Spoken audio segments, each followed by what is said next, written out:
Good morning, dear students. Today I am going to discuss second law of thermodynamics and Gibbs energy. Okay, now let's revise the first law. What was the first law of thermodynamics?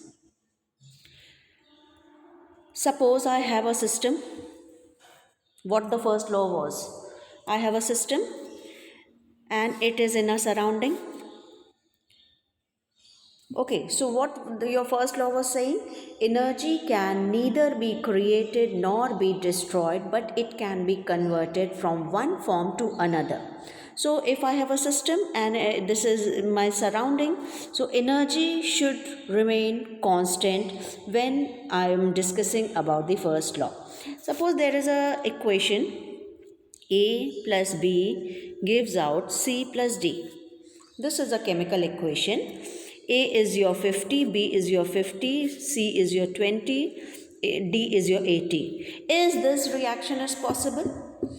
Can you explain this, that is this reaction is possible according to first law of thermodynamics? Here it is 100, here it is also 100. So whatever the energy was before the reaction, if the same energy is also present after the reaction, then this proves the first law. Energy can neither be created nor be destroyed. So whatever energy was there before the reaction, the similar is there after the reaction. So this reaction is possible. Suppose if instead of writing D to 80, if I'll make it A plus B gives out C plus D, 50, 50, 20, 70, and suppose some heat is also coming out. It is 10. So it should remain 100. Whatever the number was before the reaction, it should be similar energy. So we will say that this proves the first law.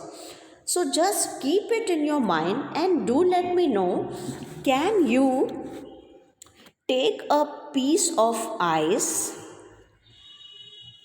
and I want you to warm the water with the piece of ice? Are you getting what I'm asking?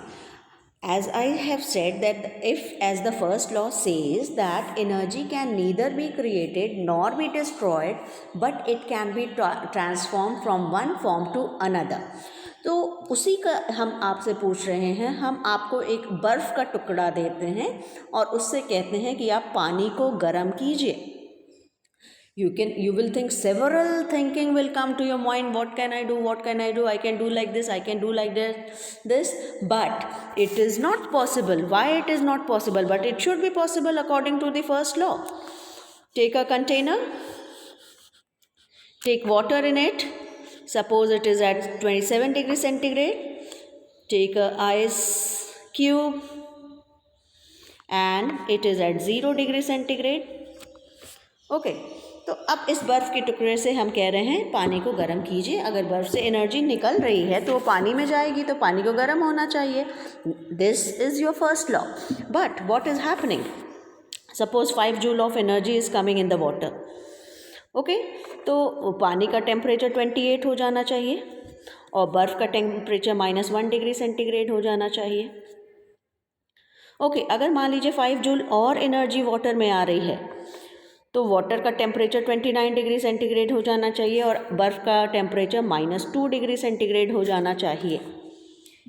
लेकिन ऐसा नहीं होता है. कभी भी बर्फ़ से हम पानी को गर्म नहीं कर सकते हैं, हम पानी को ठंडा ही करते हैं. तो ऐसा ये why this is not proving the first law. Actually the first law of thermodynamics states that when one form of energy disappears, an equal amount of another form of energy is produced. Okay, but it is silent about the extent to which such conversion can take place. Okay, अब यहाँ पे अगर हम आपने heat के बारे में पढ़ा हुआ है कि हीट हमेशा हाई टेम्परेचर से लो टेम्परेचर की तरफ ही प्रोसीड करता है. I think you are just getting the concept of the second law. तो यहाँ वाटर का टेम्परेचर हमारा ज़्यादा है, बर्फ़ का टेम्परेचर कम है, तो हीट का फ्लो किधर से किधर होना चाहिए? Just think. Okay, so the first law of thermodynamics has some limitations also. Let's see one by one. Number one, it puts no restriction on the direction of flow of heat. Okay, first law is not telling about the direction of flow of heat. किधर से किधर, high से लो, लो से high, किधर की तरफ heat conserve हो रहा है, लेकिन वो किधर से किधर की तरफ फ्लो करेगा, this here the first law is failing. But as you know that heat flows spontaneously from a higher to a lower temperature. Number two, limitation of first law, it does not tell whether a specified change can occur spontaneously or not. Means जो भी change हो रहा है क्या वो अपने आप हो सकता है या हमें कुछ उसमें एनर्जी प्रोवाइड करनी पड़ेगी या सर्टेन कंडीशंस देने पड़ेंगे तब वो होगा. तो फर्स्ट लॉ हमें नहीं बता पाता कि कोई भी रिएक्शन हमारा स्पॉन्टेनियस है या नहीं है. Number three, it does not tell that heat energy cannot be completely converted into an equal amount of work without producing some change elsewhere. Okay, so these were the limitations of the first law. So the scientists have to present the second law. They were bound to present the second law. ये सारे drawbacks की वजह से हमें second law present करना पड़ा. So the second law of thermodynamics tells us whether a given process can occur spontaneously and to what extent. Okay, second law is telling you that हाँ ये रिएक्शन अपने आप हो सकता है, लेकिन किस सीमा तक. आपको हमने बोला था कोई भी रिएक्शन अगर हम कर रहे हैं तो हमारे थ्री क्वेश्चंस रहेंगे. रिएक्शन होगा या नहीं होगा, रिएक्शन अगर होगा तो उसकी स्पीड क्या होगी, और रिएक्शन हुआ तो क्या सारा ही रिएक्टेंट हमारा प्रोडक्ट में कन्वर्ट हुआ या कितना पार्ट प्रोडक्ट में कन्वर्ट हुआ. तो ये तीन क्वेश्चंस रहेंगे, इन्हीं को हमें प्रूव करना है इनसे, इन डिफरेंट लॉज से. सो it also helps, what the second law is helping, it also helps us to calculate the maximum fraction of heat that can be converted into work in a given process. अगर सारा heat work में convert नहीं हो रहा है तो और कहाँ वो हीट जा रहा है, that this second law also helps us to get that heat fraction. So the second law of thermodynamics, like first law, is a postulate and has not been derived from any prior concepts. Okay, so let's see what the second law is.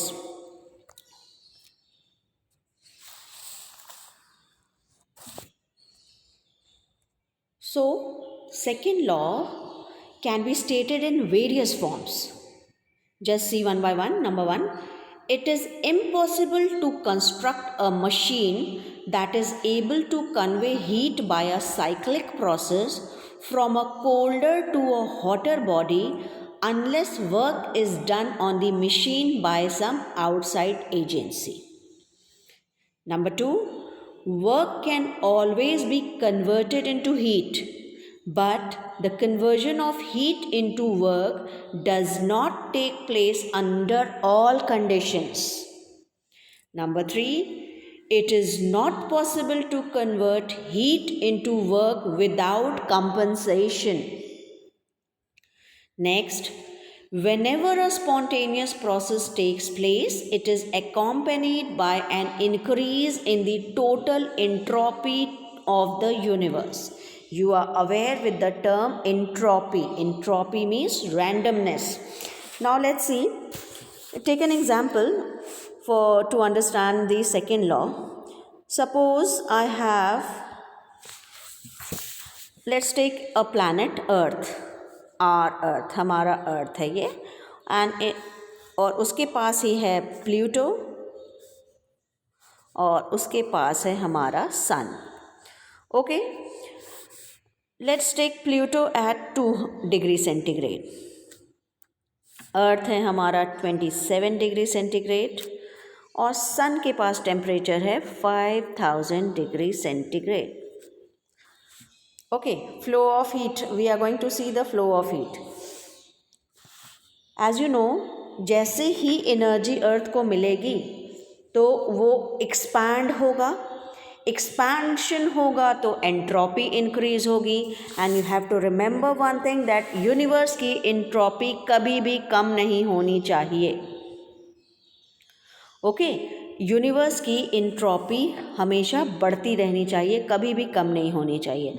अब इस अर्थ को heat चाहिए expansion के लिए, entropy increase करने के लिए, तो क्या वो प्लूटो से ले लेगा?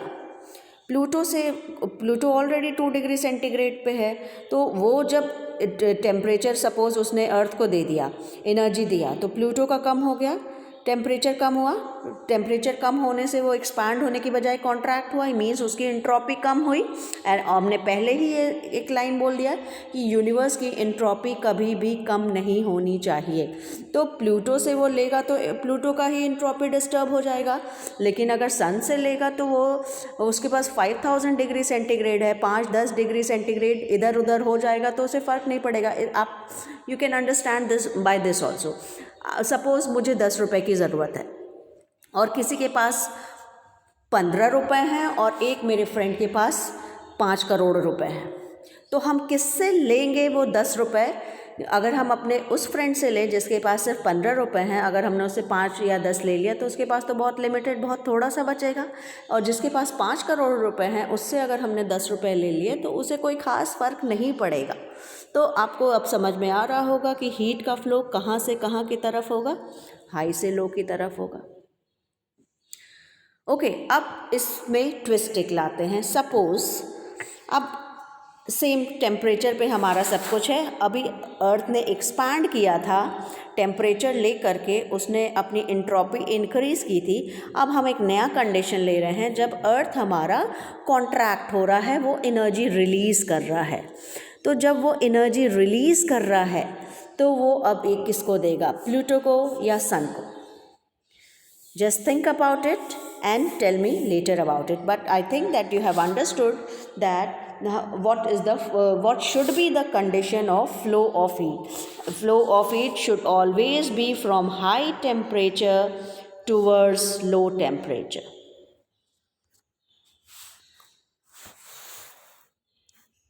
Okay, now let's move on to gives free energy. Okay, gives energy. So there is nothing much to say about it.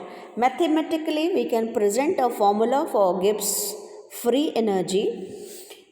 Actually, Gibbs free energy is a measure of the capacity of a system to do maximum useful work. Okay, normally we write G is equals to H minus Ts. Okay, we write Gibbs free energy as G is equals to H minus Ts. G is your Gibbs free energy, H is your enthalpy, T is your temperature in Kelvin, and S is your entropy. So like other quantities also, हमारा ये Gibbs free energy भी हम इसका difference ही measure कर सकते हैं. We can measure its difference only. So the formula will be delta G is equals to delta H minus T delta S. Gives free energy, delta G, delta H, change in enthalpy, T will remain as temperature, and delta S is change in entropy. So as we have the formula of this relation between enthalpy and entropy with Gibbs free energy, as we have studied this, what is the use of this formula? As I always say, whatever we do, there should be an application of studying it. Okay, अगर हमने ये reaction हमको ये equation मिल गया, Gibbs free energy का relation ये show कर रहा है एंथैल्पी और एंट्रोपी के साथ, तो हमें इसकी क्या ज़रूरत है? What is the use of this formula? Now let's see the use of this formula. This formula is going to help us to predict whether the reaction is spontaneous or it is non-spontaneous. So what should be the conditions in which we can say that particular reaction is spontaneous or particular reaction is non-spontaneous? where इसको समझने के लिए बहुत ध्यान से इसको समझिए आप. First you should know ये जो हमारा formula, okay, let's see. First I will explain the formula, then I will give you the whole data about it. पहले हमने लिखा delta G is equals to delta H minus T delta S. Okay, अब जो हमारा ये अगर delta G हमारा negative आएगी वैल्यू तो हमारा प्रोसेस जो है वो स्पॉन्टेनियस होगा. ओके, और डेल्टा G की वैल्यू अगर पॉजिटिव होगी तो हमारा प्रोसेस नॉन स्पॉन्टेनियस होगा. बहुत ध्यान से इन बातों को सुनते जाइए और याद करते जाइए. If delta G is negative, process spontaneous. If delta G is positive, process non spontaneous. Okay, अब एंथैल्पी को भी देख लेते हैं. डेल्टा H अगर ये नेगेटिव होगा तो यानी एक्सोथर्मिक रिएक्शन है. अगर ये पॉजिटिव होगा मीन्स आपका एंडोथर्मिक रिएक्शन है. Okay, temperature will remain constant और ये हमेशा पॉजिटिव रहेगा. Temperature will always be positive. Now see अब एंट्रोपी. जब एंट्रोपी इंक्रीज होगी तो एंट्रोपी आपका पॉजिटिव वैल्यू देगा और जब एंट्रोपी आपकी डिक्रीज होगी तो वो आपको नेगेटिव वैल्यू देगा. ओके, अब चलिए आप मेरे साथ आंसर कीजिए. Delta G negative, process will be spontaneous. Delta G negative, process spontaneous. Now delta G is positive, the process will be non-spontaneous. Delta H negative means exothermic, delta H positive means endothermic. Temperature will always remain positive.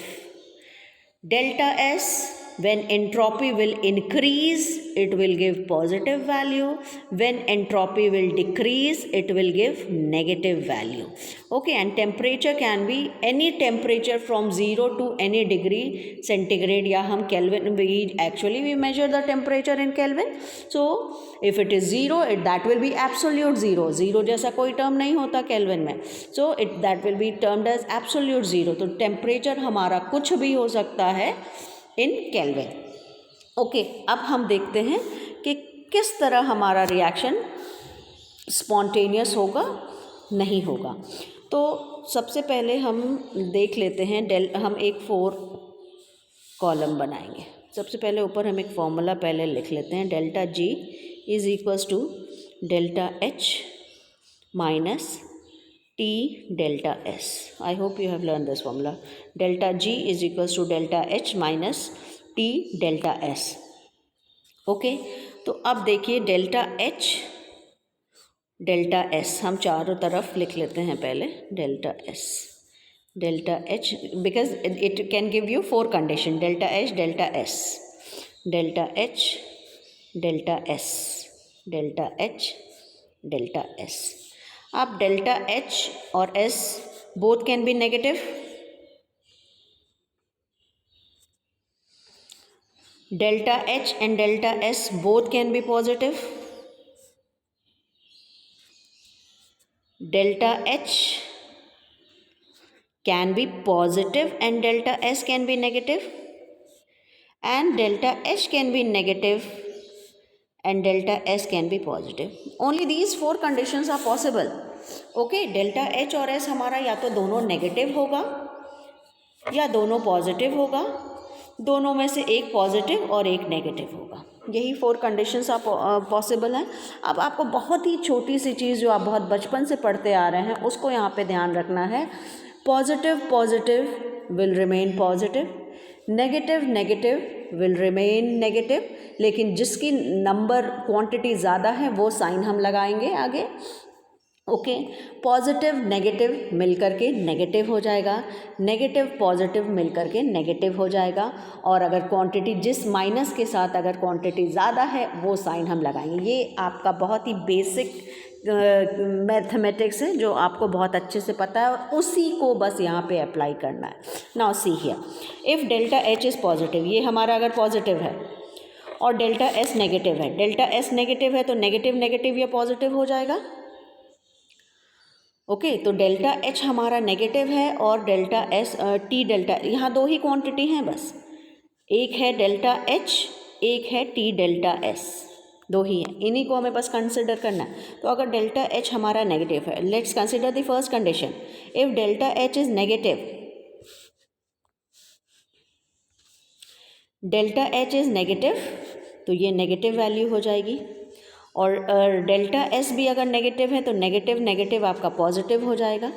तो जब यहाँ negative होगा तो क्या होगा, तो अगर temperature हमारा लो होगा, अगर ये हमारा टेम्परेचर कम होगा तभी हमारी नेगेटिव वैल्यू आएगी, और जब जी की नेगेटिव वैल्यू आएगी तो ये हमारा रिएक्शन स्पॉन्टेनियस होगा। स्पॉन्टेनियस ये होगा, लेकिन आप डेटा से समझिए इस चीज़ को कि अगर हमारा टेम्परेचर अगर ज़्यादा हो गया, पॉजिटिव वैल्यू ज़्यादा हो गई, तो हमारा ये नेगेटिव में नहीं आ पाएगा, यानी डेल्टा एच की वैल्यू हमें ज़्यादा होनी चाहिए, उसके लिए हमारा टी कम होना चाहिए। तो एट लो टेम्परेचर, जब हमारा लो टेम्परेचर होगा तो हमारा रिएक्शन स्पॉन्टेनियस होगा, जब डेल्टा एच और डेल्टा एस दोनों नेगेटिव हैं। बात समझ में आई? Okay, now come to the second condition, delta H हमारा पॉजिटिव है और डेल्टा एस भी हमारा पॉजिटिव है, पॉजिटिव नेगेटिव मिल करके हो गए नेगेटिव। तो ये रिएक्शन भी आप डेटा इसमें फिल करके चेक कर लीजिए, प्लस माइनस बस लगाना है, उससे चेक कीजिए। तो अगर हमारा टेम्परेचर हाई होगा तो ये रिएक्शन हमारा स्पॉन्टेनियस होगा। ओके, तो टेम्परेचर अगर हम हाई रखेंगे तब हमारा रिएक्शन स्पॉन्टेनियस होगा, जब हमारे डेल्टा एच की वैल्यू पॉजिटिव है, डेल्टा एस की भी वैल्यू हमारा पॉजिटिव है। Okay, now come to third reaction, third condition. Here delta H is positive and delta S is negative. अब इसकी दो वैल्यूज़ आप यहाँ पे फॉर्मूला में रख के देखेंगे, ये रिएक्शन हमारा कभी भी स्पॉन्टेनियस नहीं होगा, क्योंकि हमें कभी भी डेल्टा जी की वैल्यू नेगेटिव में नहीं मिलेगी। Okay, the best formula for spontaneous reaction is delta H negative, delta S positive. Okay, तो ये हमेशा always, this reaction will always be spontaneous. Okay, these are the four conditions in which we can predict that particular reaction can be spontaneous or it can be non-spontaneous. Okay, few more diagrams I have taken just to say that, आपको उसी तरह इसको समझना है। Okay, so I think I should stop here and I'll come again with my new topic. So this was all about second law of thermodynamics and your Gibbs energy. Thank you so much, children.